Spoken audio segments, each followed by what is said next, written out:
Bonjour et bienvenue dans La Traversée, le podcast pour prendre des décisions saines et justes, réservé aux entrepreneurs et aux dirigeants qui sont prêts à se mouiller.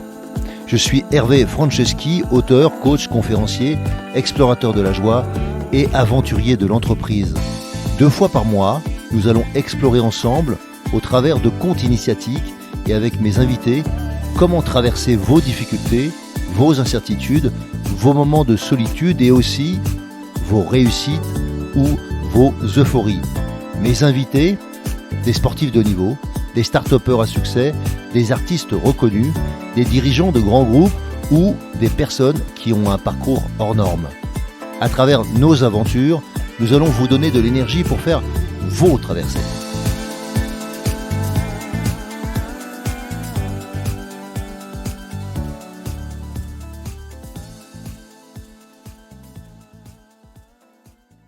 Je suis très heureux de vous retrouver dans La Traversée et on revient aujourd'hui sur les messages clés proposés par Laurent Gaudens pour réussir sa traversée. Alors je reviens sur Laurent.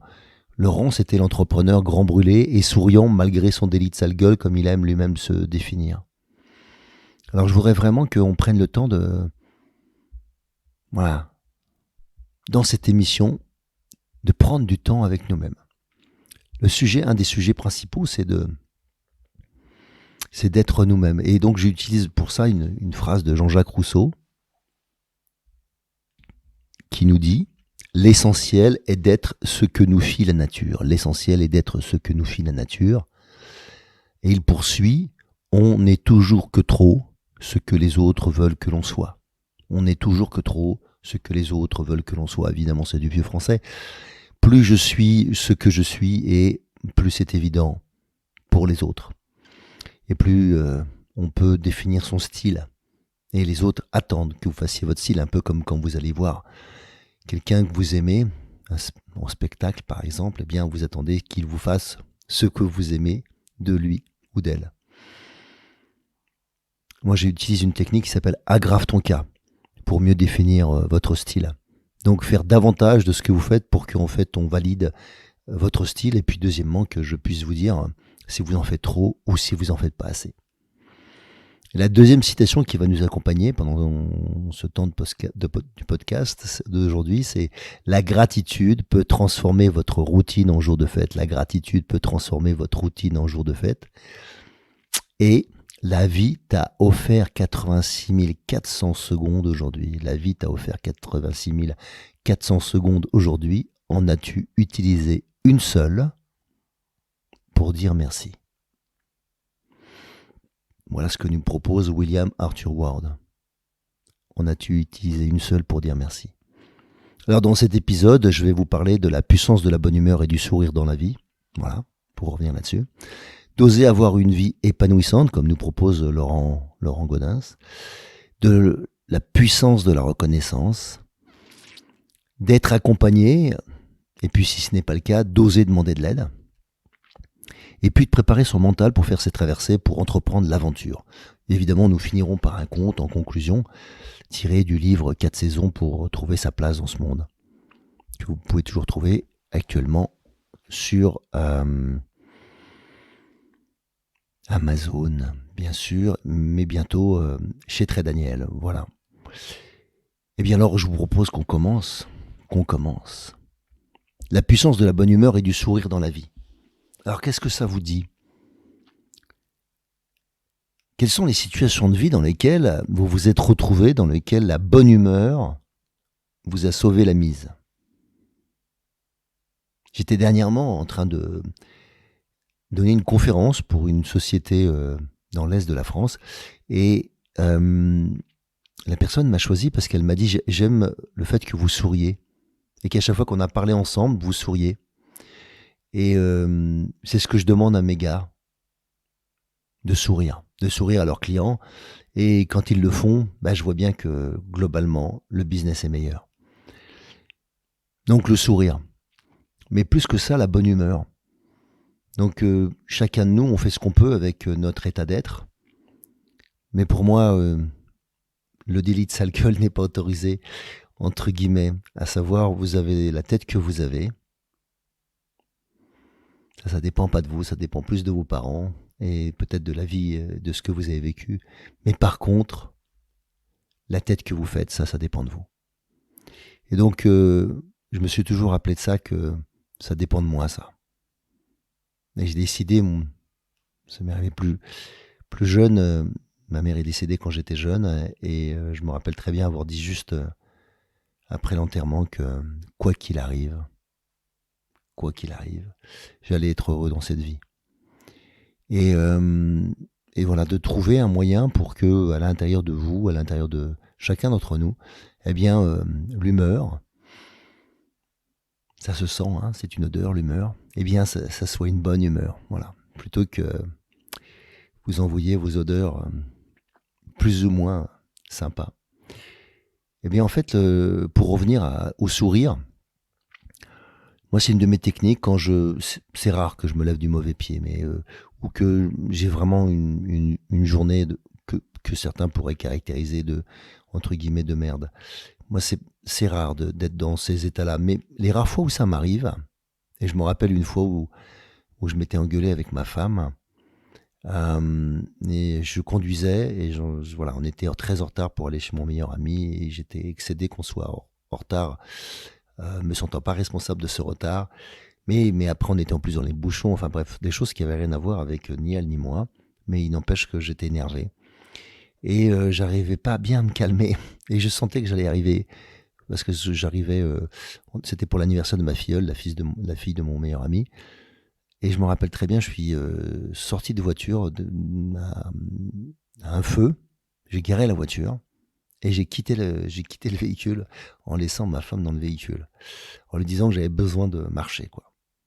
Et pendant cette marche m'est revenue tout de suite cette habitude que j'ai de sourire quand ça dysfonctionne.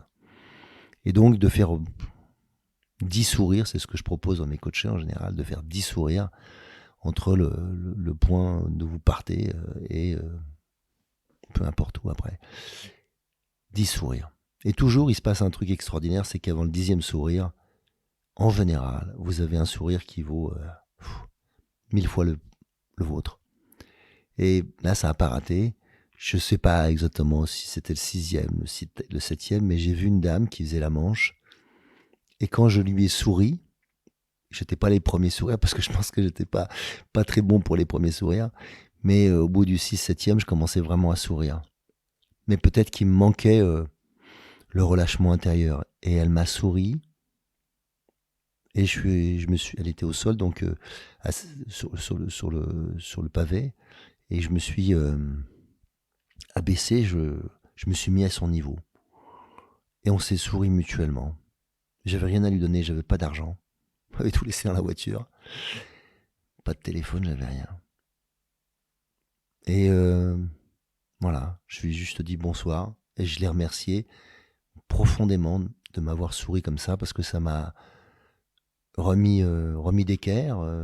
Voilà, ma femme qui m'attendait dans la voiture, mes amis qui nous attendaient. Il n'y avait pas de raison de faire persister cette situation, si ce n'est que j'étais pas dans un état correct pour conduire. J'allais m'engueuler avec ma femme inutilement.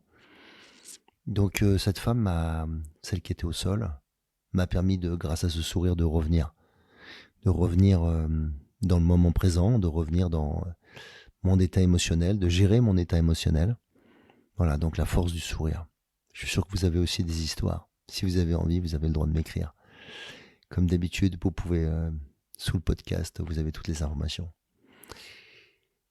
Alors le deuxième sujet, c'était oser avoir une vie épanouissante. Et lui, il disait aussi oser avoir une vie normale. Parce qu'en fait, quand on a un délit de faciès, quand on a un handicap, quand on a une difficulté visible, bien sûr qu'il y a aussi des handicaps invisibles, mais quand on a un handicap visible ou quand on a une difficulté, eh bien, on attire les regards. Et c'est pas facile d'avoir une vie que lui qualifie de normale. Alors, c'est quoi une vie normale? C'est la vie de la norme. Personne n'est vraiment la norme. Mais bon, en gros, comme la moyenne des gens. Oser être invisible. Et lui, c'est ça qui lui permet d'avoir une vie épanouissante. Vivre comme tout tout le monde. Aller à la plage et accepter que les gens le regardent pendant 5 minutes, puis au bout d'un moment, ils font plus attention. À nouveau, quand il va se baigner, tout le monde le mate, puis après, finalement, on s'habitue à ce gars avec cette drôle de peau. Et je trouve que c'est toujours fort de pouvoir se dire qu'en fait, si on décide de vivre une vie épanouissante, ça va dépendre de nous. Qu'est-ce que je mets dedans ?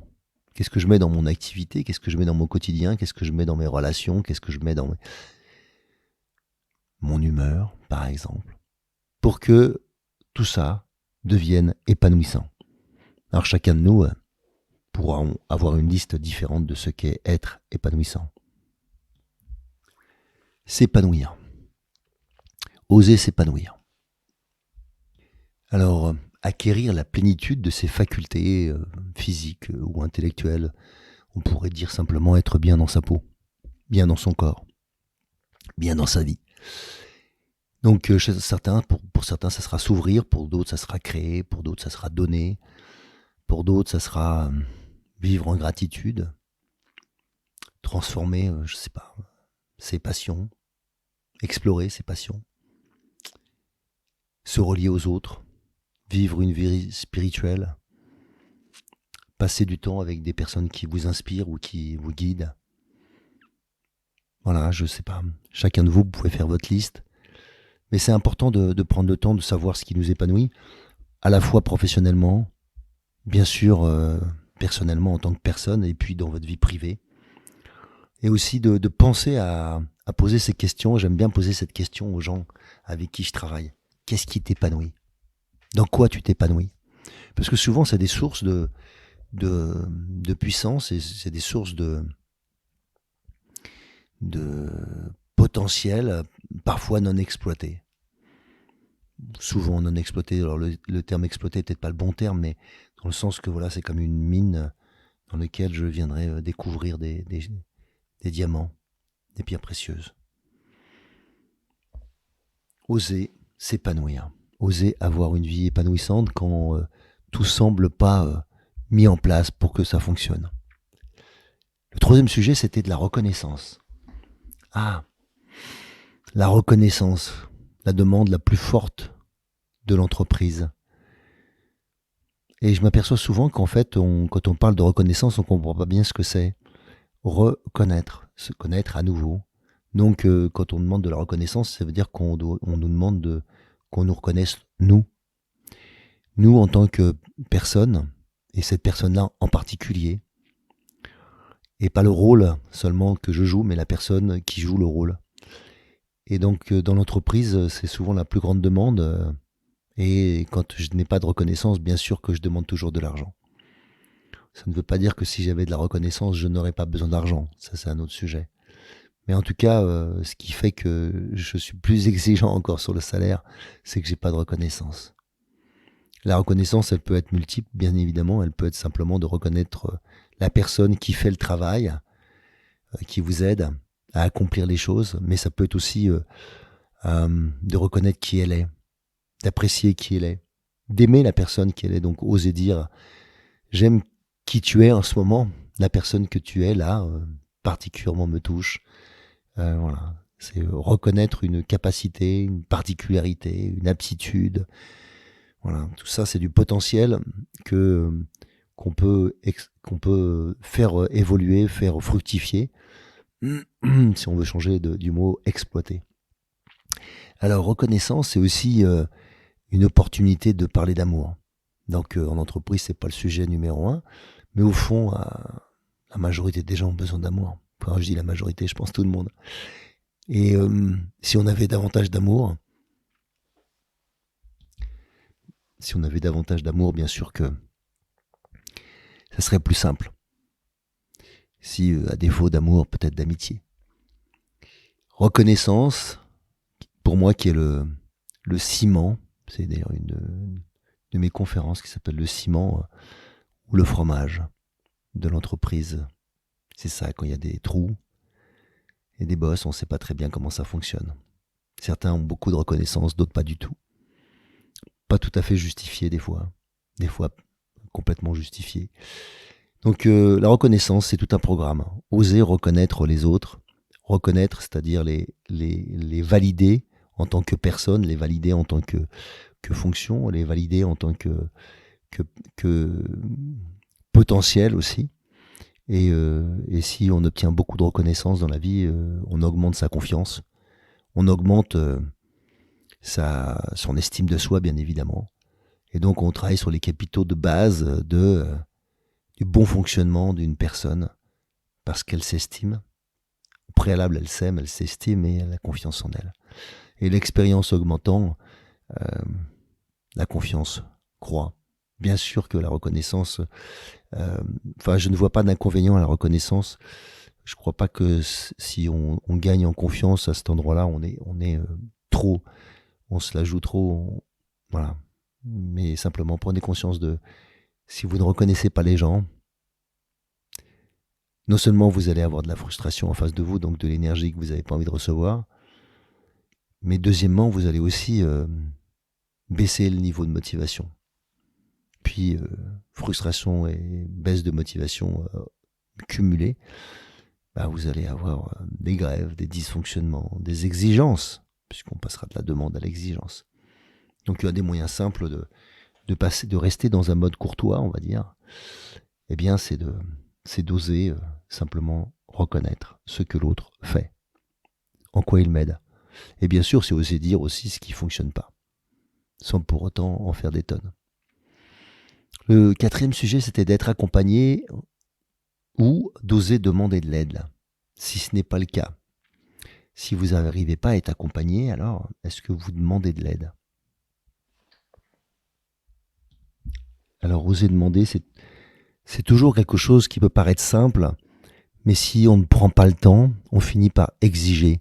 Parce que je n'ai pas osé demander, parce que j'ai l'impression que les choses ne viennent pas vers moi, peut-être parce que je n'ose pas, peut-être parce que les choses sont difficiles, comme disait Sénèque. C'est pas parce que les choses sont difficiles que je n'ose pas, c'est parce que je n'ose pas que les choses sont difficiles. Très belle phrase que je me suis répétée beaucoup de fois quand je n'osais pas. Et donc, qu'est-ce qui fait qu'à un moment donné, notre seau n'est pas assez rempli. Donc, je vous propose de lire Votre seau est-il bien rempli de Tom Rath et Donald Clifton, qui est une métaphore simple d'un seau et d'une louche que des enfants ou des adultes peuvent remplir sur la tête de l'autre. Et plus je remplis le seau de l'autre, et plus il va bien, et en fait, il a de la ressource. Plus je suis en difficulté avec moi, et en général, plus j'ai besoin d'aller prendre dans le seau de l'autre, et donc on s'abaisse mutuellement. Et voilà, trouver dans cette opportunité que nous propose ce livre d'augmenter le capital sympathie, d'augmenter l'empathie, d'augmenter la reconnaissance, d'augmenter le soutien, d'augmenter la compassion, d'augmenter l'amour, d'augmenter les relations positives. Et tout ça pour nous permettre de progresser, tout ça pour nous permettre d'augmenter notre potentiel. Et moi, ça m'a servi dans ma vie plusieurs fois. Je me suis créé des listes comme ça pour augmenter mon énergie positive, on pourrait dire ça comme ça. Et je me rappelle, j'avais mis ça aux toilettes, aussi bien dans mon entreprise que chez moi. Et c'était un moyen pour que on se reconnecte régulièrement. Et il y avait un papier accroché pour cocher des cases pour dire ce qu'on avait fait. Et donc, quand il y avait plein de cases, c'était sympa de voir que plein de gens avaient mis des croix, des ponts, des barres, peu importe, juste pour dire que ils valorisaient des choses, par exemple être respectueux les uns avec les autres, d'être positif avec les uns et les autres, de valoriser d'autres personnes autour de soi, d'être courtois, de reconnaître les autres ou d'être reconnu, de faire rire ceux qui peut-être n'ont pas le sourire aujourd'hui, de remarquer ce que les autres ne remarquent pas. Donc prendre le temps du souci des détails. Ça peut être des fois remarquer que la personne est élégante, qu'elle s'est habillée autrement, qu'elle a été chez le coiffeur, que, je sais pas, féliciter les gens, leur sourire tout simplement quand on sait pas quoi dire, et de partager les bonnes nouvelles. Ça, c'est vraiment un truc que j'ai gardé. Partager les bonnes nouvelles. À un moment donné, dès qu'on se voyait, on partageait des bonnes nouvelles dans l'accélérateur de start-up dans lequel j'étais aussi, qu'on a organisé là. Et bien, c'était un des rituels. Partager les bonnes nouvelles. Et tout ça, ça nous aide à augmenter notre capital de reconnaissance envers les autres, envers soi-même, et puis que les autres fassent la même chose avec nous. Et dans cette situation d'oser demander, eh bien, c'est oser demander de la reconnaissance, oser demander du feedback, oser demander de la progression, oser demander de l'évolution, oser demander à apprendre, oser demander à être mis en avant, oser demander à essayer quelque chose que pour l'instant ça ne se fait pas et vous voudriez le faire. Je ne sais pas. Qu'est-ce que je n'ose pas demander? Ça peut être des fois énorme. Et donc, moi je vous propose d'être accompagné, de demander du soutien et donc oser demander pour pouvoir être accompagné. Parce que sans être accompagné, en fait, on va pas loin, vous le savez. Alors bien sûr que tout seul, on peut aller plus vite, mais je vous rappelle cette phrase, en groupe, on va plus loin. Ensemble, on va plus loin. Et donc, quand on veut entreprendre, quel que soit le projet, personnel ou professionnel, il est nécessaire d'oser s'allier, et y compris avec des gens que je n'aime pas, mais qui ont peut-être des compétences que je n'ai pas. Et on n'a pas besoin d'aimer tout le monde. On n'a pas besoin d'aimer toutes les personnes avec qui on travaille. Évidemment que si on les déteste ou que ça devient très difficile, ça va être compliqué. Mais entre le détester quelqu'un et aimer quelqu'un, il y a un grand espace, un grand écart. Donc il y a plein de possibilités au milieu. Et puis il y a même des gens que vous aimez pas aujourd'hui, que vous aimerez demain et vice versa. Donc ça peut bien sûr évoluer. Et donc pour moi c'est important de prendre le temps de ne pas être seul. Parce que dans la difficulté, quand on est entrepreneur, on peut être seul, on peut se retrouver seul. Et après, j'entends des gens qui se racontent un peu des histoires, que tout va bien, mais en fait, le soir quand ils rentrent, ça va pas si bien que ça. Donc, ne pas rester seul. Osez voir d'autres, voir vos pairs, à IRS, hein, d'accord, et oser voir d'autres personnes, voir d'autres manières de penser. Faire du co-développement, par exemple, pour oser trouver des solutions quand j'en trouve plus. Et le dernier point sur lequel je voulais revenir, c'était préparer son mental, se préparer pour faire ces traversées. Donc à chaque fois que j'ai un objectif, à chaque fois que j'ai un champ devant moi qui est à défricher, eh bien, je me prépare à l'aventure. Et se préparer, c'est pas obligatoirement compliqué, mais il faut se rappeler que la préparation prime l'action. La préparation prime l'action. Je me rappelle très bien qui me l'a raconté, cette phrase, qui me l'a dit la première fois. C'est Edgar Gros-Piron. La préparation prime l'action. C'était une de ses phrases fétiches. Et donc, la préparation, c'est oser prendre du temps, évidemment, pour lui, c'est évident. Une course, ça durait quelques dizaines de secondes. Mais je ne sais même pas si c'est quelques dizaines ou une dizaine. Et donc, il faut aller très vite. Il faut être concentré sur tout ce qu'on fait.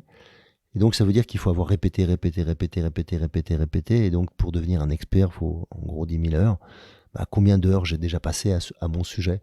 Et souvent, on ne sait pas, on n'a pas pensé que pratiquer allait me transformer. Mais bien sûr que vous êtes une personne très différente quand vous avez fait des centaines d'heures du sujet, puis des milliers d'heures du sujet, et des dizaines de milliers d'heures. Bien sûr que vous êtes très différent. Et c'est pas seulement en forgeant qu'on devient forgeron, mais c'est aussi en forgeant qu'on devient forgeron. Donc bien sûr qu'il faut faire les bons gestes plutôt que les mauvais.